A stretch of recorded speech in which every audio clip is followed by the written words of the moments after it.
Oke, assalamualaikum warahmatullahi wabarakatuh. Alhamdulillah rabbil alamin, wassalatu wassalamu ala asyrafil anbiya'il mursalin wa ala alihi washabihi ajmain, amma ba'du. Pada kesempatan kali ini kita masih diberikan kesehatan dan juga rahmat oleh Allah untuk bisa belajar kembali dan berbincang kembali kaitannya dengan kisah Nabi Ibrahim alaihissalam. Dan salawat serta salam kita junjukkan kepada Nabi kita Muhammad SAW yang telah memberikan kita kenikmatan Islam dan juga menunjukkan jalan menuju kebenaran. Dan pada kesempatan kali ini tentu saja kita bersolawat kepada Nabi, dan Nabi ini adalah merupakan salah satu keturunan dari Nabi Ibrahim alaihissalam, yaitu dari anaknya yang bernama Nabi Ismail. Dan yang kedua,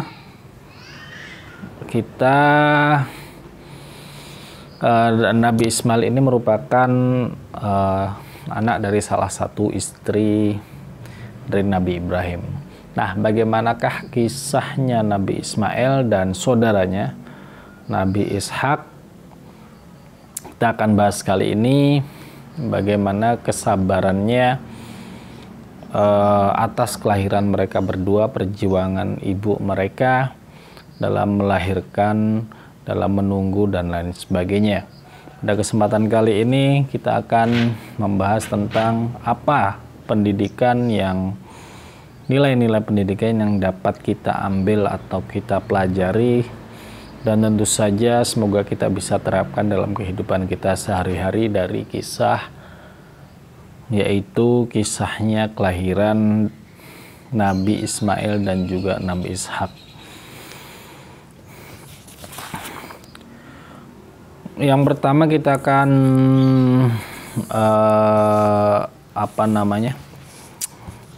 membahas chapternya, yaitu Al-Iman biman Allahu 'alal abdi, yaitu keimanan atas apa yang diberikan oleh Allah kepada saudaranya, terhadap hambanya. Kalau Allah Ta'ala fil Quranil Karim, dari dalam Quran surat Hud ayat 69 sampai 73, walaqad ja'at rusuluna Ibrahim bil busyra qalu salama qala salamun fama labitha an ja'a bi ajlin hanif falamma ra'a aydiyahum la tasilu lahi nakirahum wa aujasa minhum khifatan qalu la takhaf inna ursilna ila qaumil lut wa imra'atuhu qa'imatun fadhahikat fabasyarnaha bi ishaqa wa min wara'i ishaq yaqub qalat ya walaytana alidu ana ajuzun wa hadha ba'li syaikhan inna hadha la syai'un ajibun qalu ata'jabina min amrillah rahmatullahi wa barakatuhu alaikum ahlal baiti innahu hamidum majid. Jadi di dalam ayat ini dikisahkan bahwasannya Nabi Ibrahim kedatangan tamu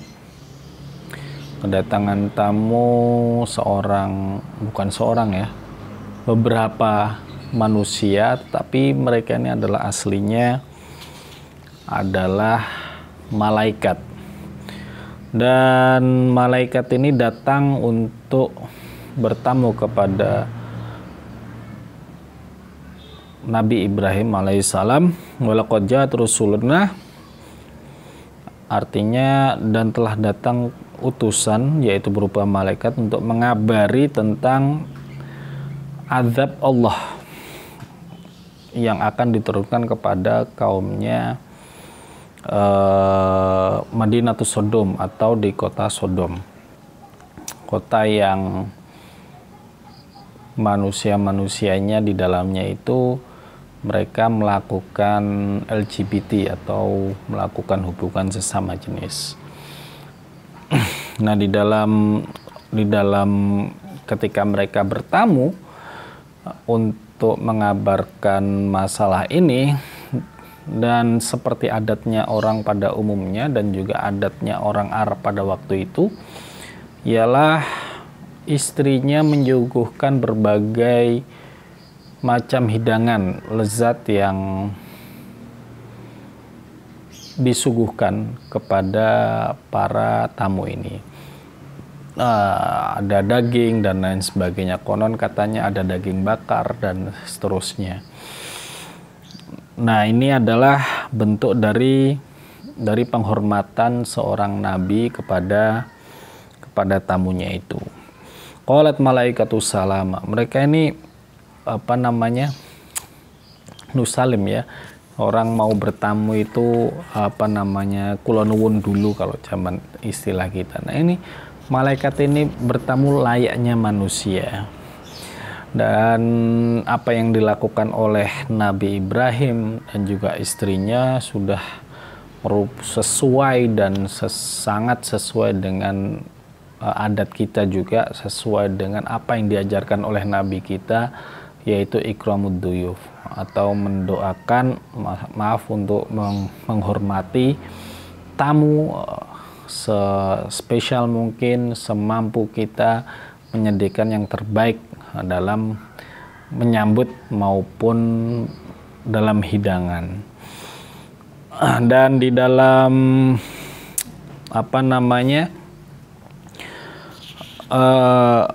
ketika sudah dihidangkan, ketika sudah ada jamuan makanan di situ malaikatnya tidak manusia malaikat ini tidak menyentuh ataupun memakan dari hidangan tersebut. Nah, dalam tradisi Arab, jika memang ada tamu yang tidak mau menyentuh makanan tersebut, maka ini merupakan indikasi akan adanya niat buruk dari tamu tersebut. Oleh karena itu, Nabi Ibrahim dan beserta istrinya ini was-was, nggak kurang srek. Akhirnya si malaikat ini, tamu ini mengabarkan bahwasannya kami bukan orang jahat, kami adalah ingin mengabarkan sesuatu kepada para nabi, yaitu Nabi Ibrahim maksudnya. Karena kami adalah malaikat bukan manusia, maka kami tidak makan. Dan di dalam kabar tersebut diantaranya yaitu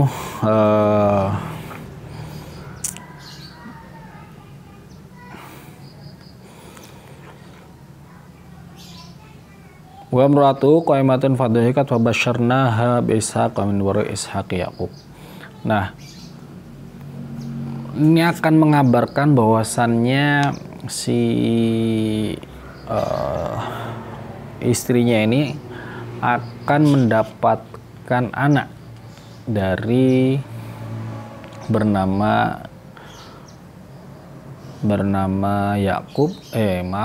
Ishaq wa min wara'i Ishaqin Yaqub, dan Ishaq mempunyai anak lagi atau keturunan disebut dengan Yaqub. Nah, ini si perempuan atau istrinya Nabi, wah ini sudah tua, sudah ajus, atau sudah nggak mungkin lah istilahnya itu untuk punya anak karena sudah seperti ini. Akan tetapi setelah tertawa dan tidak mungkin, tapi dalam ini luar biasa kalau kita melihat ayat ini, yaitu bahwasannya akan mempunyai anak dan mempunyai cucu, anak dan cucu, sehingga analisanya adalah bahwasannya nanti ke depan kita masih bisa melihat cucu-cucu kita, masih bisa melihat mereka bermain dan atau kelahiran, minimal melahirkan akan melihat. Nah, ini luar biasa, dipanjangkan umurnya. Dan kita lihat bagaimana bahkan orang tua yang meninggal sebelum mampu menikahkan anak-anaknya. Tapi mereka ini, Nabi Ibrahim mendapatkan kabar yang begitu gembira.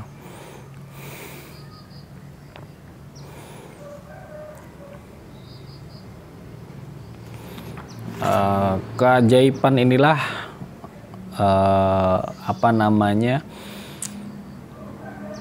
yang setelah tadi keajaiban yang dikabarkan ini membuat si istrinya ini tidak percaya bahwasannya akan mempunyai anak dengan keadaan yang sudah tua, yang sudah nggak mungkin lagi lah, dan sempat tertawa lah, nggak mungkin lah. Nah ini tetapi dibantah oleh malaikah, qalu atajabina min amrillah rahmatullahi wabarakatuh alaikum ahlal baiti innahu hamidum majid.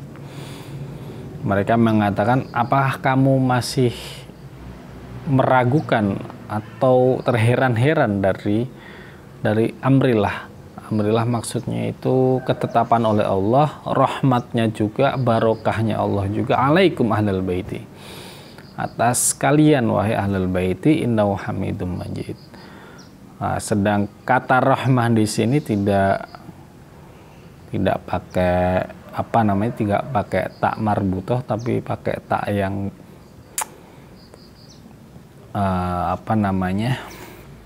yang terbuka. Ini ta'lilun kari ta'ajabuha. Ini adalah untuk mengingkari keraguan-keraguan yang disampaikan oleh Sarah tersebut. Oleh istrinya Nabi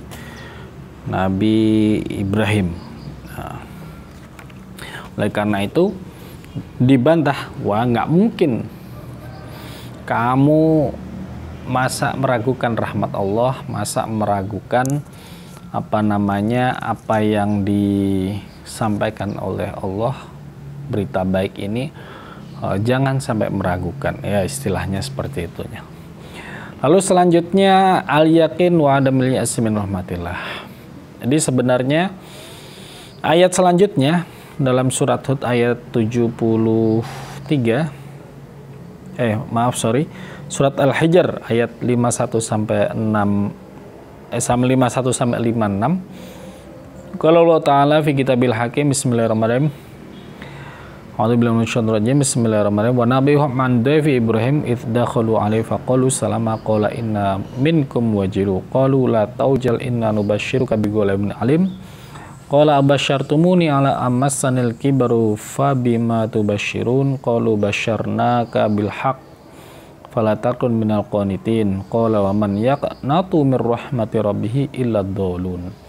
Jadi kita harus yakin terhadap apa yang dijanjikan oleh Allah, atas apa yang sudah dikabarkan atau apa yang sudah menjadi ketetapan Allah. Nah, kenapa? Karena memang berita baik ini kalau kita dalam kehidupan kita, innamal usri yusra, di dalam sebuah kesusahan di situ ada kemudahan. Bersamaan biasanya hidup itu ada susah, ada senang, ada susah, ada senang. Kalau senang terus di surga, kalau susah terus ya insya Allah enggak lah, ada kebaikan di dalamnya. Oleh karena itu di dalam ayat tersebut dikisahkan bahwasannya kita harus yakin dengan apa yang abasyartumuni, apa yang sudah menjadi ketetapan. Oleh karena itu sebelum mereka diberikan berita gembira ini, sebenarnya Nabi Ibrahim mendapatkan kesusahan-kesusahan, yaitu sebelum yang ketika berdakwah itu sama Raja Namrud sempat dibakar, lalu mendapatkan hinaan-hinaan dari kaumnya, lalu setelah itu diusir dari kampung halamannya. Itu berat sekali, diusir dari kampung halaman itu sangat-sangat berat. Kampung halaman yang dicintai, yang dari kecil, yang banyak orang-orang yang disayangi dan seterusnya. Apalagi ayahnya pun juga minhum, artinya mereka termasuk dari golongan orang yang tidak percaya akan dakwahnya Nabi Ibrahim alaihissalam. Nah, itu menimbulkan kesedihan yang luar biasa. Orang yang paling dihormati, orang yang paling dicintai, ternyata ikut-ikutan juga mengusir atau ikut-ikutan nggak percaya juga atas apa yang disampaikan oleh Nabi Ibrahim. Nah, setelah itu mereka diusir, dan juga Sarah pun juga mengalami hal yang sama. Oleh karena itu diberikanlah yang namanya busyro atau berita baik ini atas Ibrahim, Ishak dan juga Yakub. Nah, ini luar biasa kalau kita lihat dari sisi sabarnya luar biasa, menunggu juga luar biasa, diusirnya juga sabarnya luar biasa. Setelah itu, tapi yang paling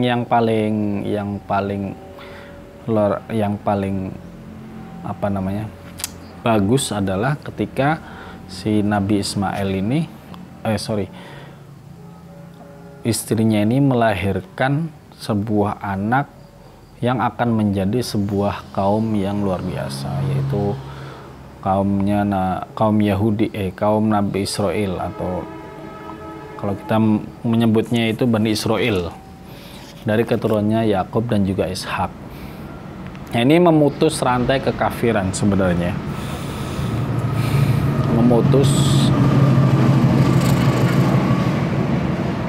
memutus rantai kekafiran, dan keturunan Nabi Ismail nanti akan menjadi manusia-manusia yang luar biasa, pemimpin-pemimpin bagi kaumnya.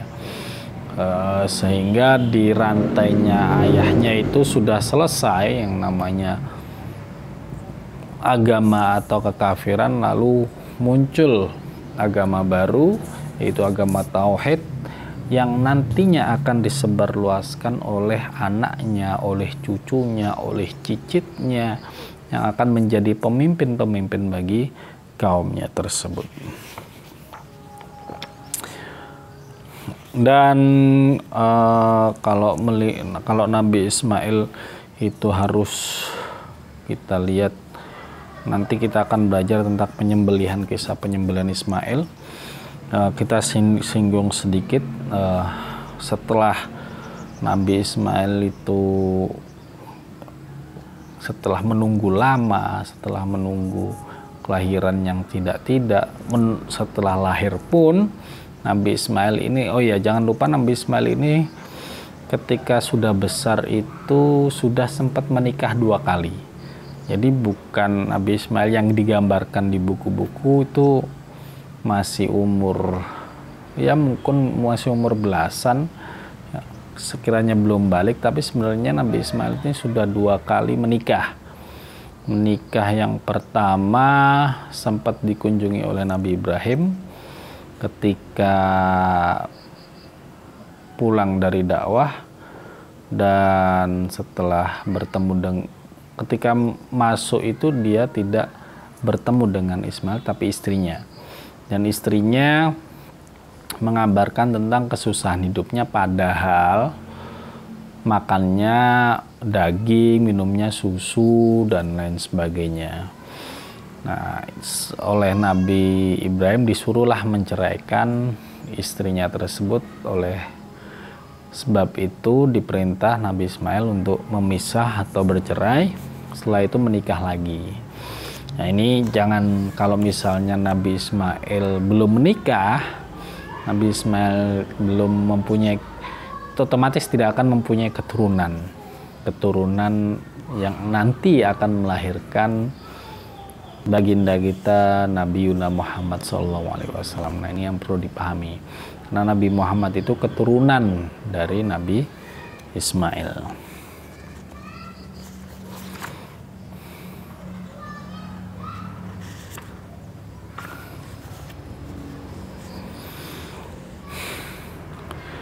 Dan kabar gembira setelah mendapatkan kabar gembiranya ini, Nah, ini yang di dalam surat Maryam ayat 49 kita bacakan falamma tazaluhum bismillahirrahmanirrahim falamma tazaluhum wa ma ya'buduna min dunillahi wa habna lahu ishaqa wa yaquba wa kullan ja'alna nabiyyan. Dan kami wahabna lahu ishaqa wa yaquba wa kullan ja'alna nabiyyan. Dan kita berikan Ishak dan juga Yakub wakulan, dan dua orang ini keturunannya nanti akan menjadi nabi. Wa manahallahu waladu wa huwa Ishak alaihissalam, menganggap bahwasannya keturunan ini adalah sebuah hadiah, sebuah rahmat, sebuah hiburan, bisa jadi hiburan bagi orang tuanya. Ini merupakan kenikmatan yang luar biasa, sehingga di dalam ayat yang lain dikatakan bahwasannya wahabna lahu ishaqa wa yaquba kulan hadaina wa nuhan hadaina min qablu wa min dzurriyyatihi Daud wa Sulaiman wa Ayyub wa Yusuf wa Musa wa Harun wa kadzalika najzil muhsinin. Nah, ini keturunan-keturunan yang Allah berikan kepada Nabi Ibrahim alaihissalam. Ada Ishak, ada Yakub, ada Daud, ada Sulaiman, ada Nabi Ayub, ada Nabi Yusuf, ada Nabi Musa, ada Nabi Harun. Wa kadzalika najzil muhsinin. Itu adalah kabar-kabar. Nah, ini setelah menjadi kakek, menjadi punya cucu, punya cicit, dan kelahiran inilah yang bisa kita lihat bahwasannya doanya Nabi Ibrahim itu terkabul, yaitu untuk menjadi bersyukur dan menjadikan anak itu merupakan keturunan, ya, keturunan setelah buah kesabaran dan juga buah dari keyakinan apa yang sudah dijanjikan oleh Allah.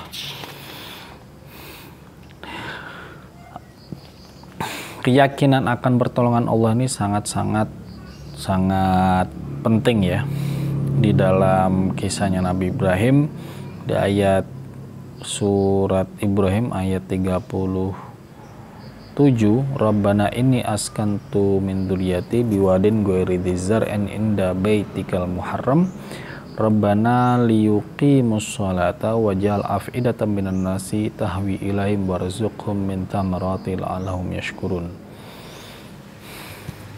Nah, ini merupakan bentuk keyakinan yang dilaksanakan oleh Nabi Ibrahim. Bagaimana? Yaitu Nabi Ibrahim alaihissalam dalam pertama kali ketika masuk Ka'bah, pertama kali ketika masuk Mekah itu tidak ada makanan ataupun tidak ada tumbuhan.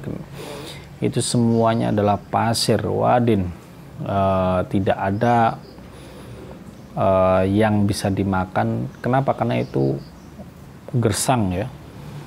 Yang namanya padang pasir itu luar biasa gersangnya. Panasnya pun luar biasa juga. Dan hanya sanggup biji-bijian kayak kismis dan lain sebagainya, seperti itulah. Dan harus yakin dengan pertolongan Allah. Nah, ini harus yakin. Kenapa? Karena apa yang ketika meninggalkan Ismail dan juga istrinya di sana itu atas perintah Allah, dan istrinya pun tidak protes. Apakah ini perintah Allah? Ya, baiklah, saya akan melaksanakan. Ditinggal seorang perempuan dan anak kecil sendirian di tengah padang pasir yang tandus, yang gak ada sumber air bahkan. Luar biasa keyakinan Nabi Ibrahim ini akan untuk yang akan terjadi. Akan tetapi di tengah-tengah kebingungan ini Allah menyuruh untuk apa namanya, untuk berlari sehingga menemukan air Zam-Zam. Ini seorang ibu dan anak ini kan harus hidup, apalagi anak kecil butuh susu. Kalau nggak ada susu nih, bagaimana dia bisa hidup? Oleh karena itu diberikanlah air Zam-Zam yang bahkan sampai hari ini pun masih bersumber terus-menerus menjadi sumber kesehatan dan juga sumber air bagi kota Mekah sampai hari ini. Dan lalu juga kita melihat doanya liyuki mas-sholata fa'ajal afidatan minan nasi.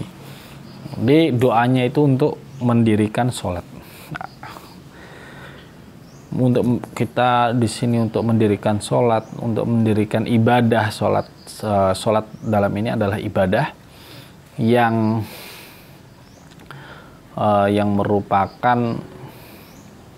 merupakan core dari agama. Salah satunya adalah mendirikan sholat, mendirikan tiang agama. Warzuqhum minats tsamarati la'allahum yashkurun. Nah, kita lihat kalau sebelumnya tidak ada buah-buahan, kita lihat hari ini Mekah merupakan kota sibuk, banyak tanahnya tandus tetapi banyak buah-buahan gitu. Ini suatu yang ajaib ya. Ada mangga, ada dan lain sebagainya. Ada, kita lihat yang dulunya gersang sekarang banyak buah-buahan dan datang dari berbagai negara. Subhanallah, ini adalah sebagian dari doanya Nabi Ibrahim untuk memberkahi Mekah Al-Mukarramah, sehingga memberikan kita keyakinan bahwasannya Allah Maha Tahu. Allah Rabbana innaka ta'lam ma tukhfi wa ma tu'lin wa ma yakhfa 'alallahi min syai'in fil ardi wala fis sama' wa ma yakhfa 'alallah, dan tidak ada yang terhijab, tidak ada yang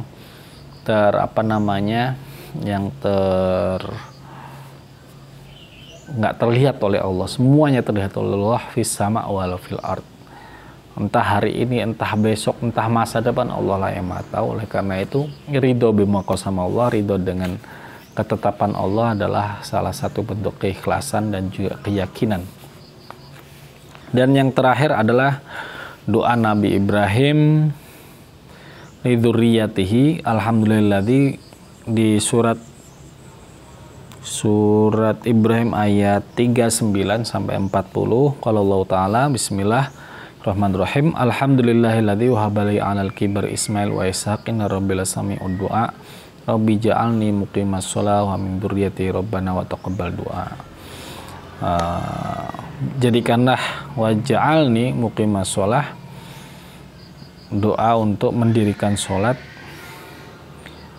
wa min dzurriyyati, dan juga dari keturunanku, Rabbana wa taqabbal du'a, maka berkahilah dalam mendirikan sholat ini. Jadi kita memohon dan juga kita meminta kepada Allah atas karunia-Nya, atas apa yang kita kerjakan. Oleh karena itu kita mendoakan keturunan, Rabbana hab lana min azwajina wa dzurriyyatina qurrata a'yun wal muttaqina imama, ini yang sering kita baca, itu sesuai dengan apa yang dikerjakan oleh Nabi Ibrahim alaihissalam, yaitu mendoakan keturunannya untuk mendirikan sholat, untuk mendirikan agamanya.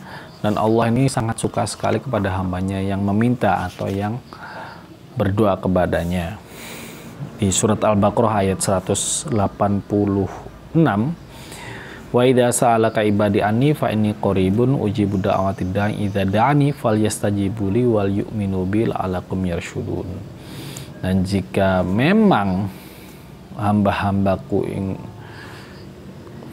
berdoa kepadaku, fa inni qaribun, sesungguhnya aku dekat, ujibu da'watad da'i idza da'ani, aku akan menjawab doa bagi yang meminta kepadaku, fal yastajibu li wal yu'minu bil alam yarsyudun.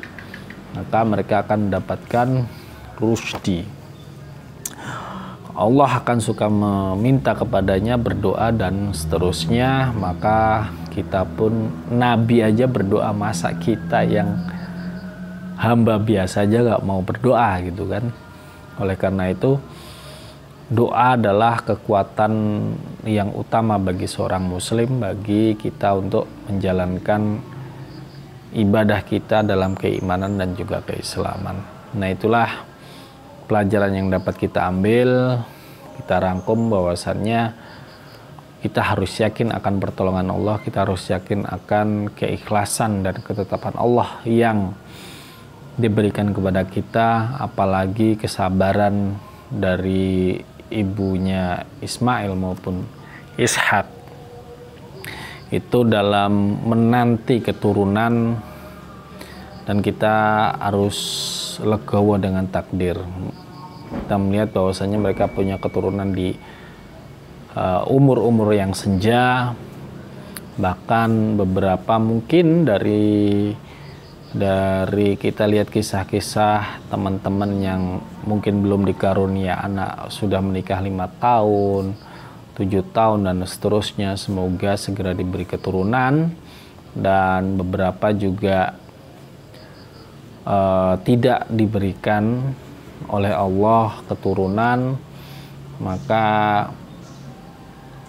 jika sudah ditakdirkan seperti itu, wallahu alam, kita harus menguatkan diri, kita harus mampu menerimanya dengan ikhlas, meskipun saya yakin tidak mudah.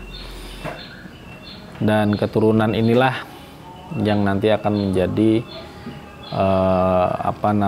yuqimus sholah.